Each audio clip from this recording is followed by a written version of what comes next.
Picture two people living in the same city. One wears a suit and commutes to a downtown office. The other barely finished high school and spends their day handing hot meals out of a food truck window. By the end of the month, that food truck owner routinely takes home a larger profit than the corporate employee working inside the building. Traditional schooling teaches a very specific equation. Gather enough information, apply hard work, and you will generate wealth. But in the real world, that formula frequently fails to deliver. You can find people everywhere who study daily. They take every course and read every book, becoming excellent at collecting information, yet they remain in the exact same financial position year after year. Money is not a reward for pure effort.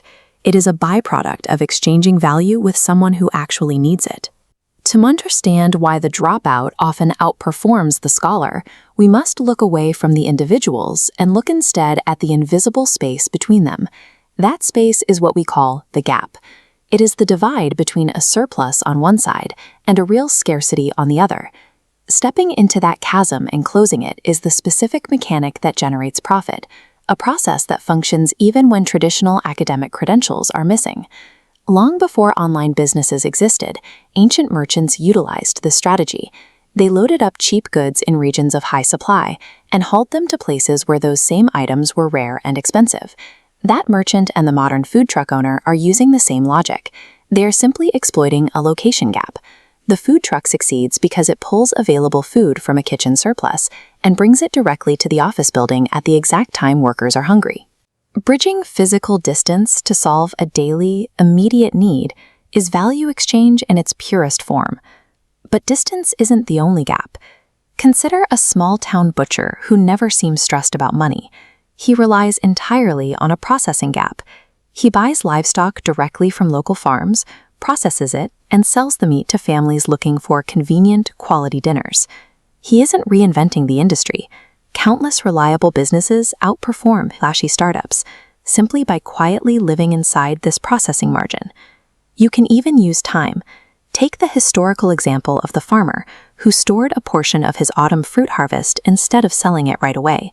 When winter arrives and fresh fruit is impossible to find, the value of his stored crops skyrockets. By holding value from a period of abundance and releasing it into an era of scarcity, he uses the passage of time as a tool for profit. Profit is generated by manipulating when and how an item is positioned in the market, rather than just the item itself. Today, the internet is just a new digital packaging for this same form of trade. Millions of people are stepping into a knowledge gap, converting their lived experiences into income. A self-taught mechanic teaches emergency repairs to stranded drivers. A budget traveler sells specific itineraries that saved thousands on the road.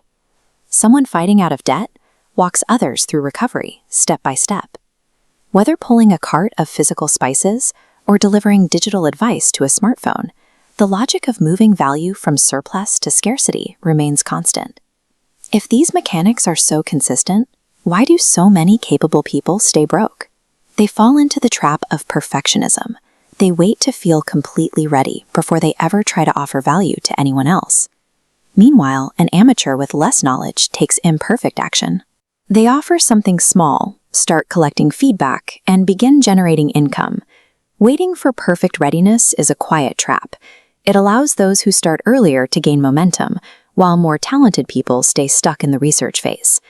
Start by auditing your own life for a personal surplus, a skill, extra time, or a specific problem you've already solved.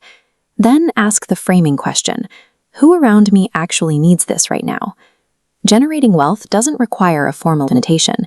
It begins with recognizing a real need and making the decision to fill it.